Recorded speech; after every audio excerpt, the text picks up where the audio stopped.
Tak čo sa týka našej spoločnosti Agrotech Group, pod touto značkou pôsobia dve spoločnosti, je to AgriCS a Agrotech Slovensko, s tým, že Agrotech Slovensko pôsobí skôr v tom predaji, v servise osobných automobilov, nákladných automobilov. Predovšetkým je to značka Iveco, Fiat Professional, a AgriCS skôr pôsobí v tej poľnohospodárskej stavebnej technike, to znamená tiež predaj, servis, správa náhradných dielov.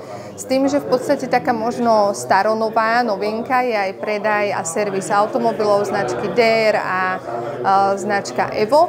To je v podstate to už ale smeruje pod záštitu toho Agrotech Slovensko. Čo sa týka študentov, tak sme veľmi v podstate radi tomu, ak študenti využijú príležitosť praxe v našej firme. Máme dokonca kolegu, není síce teraz prítomný, šiel prezentovať našu firmu, ale ten u nás brigádoval a následne sa aj zamestnal na oddelení Smart Solutions, čo vidím tiež možno ako perspektívne oddelenie pre mladých teda ľudí, pre študentov.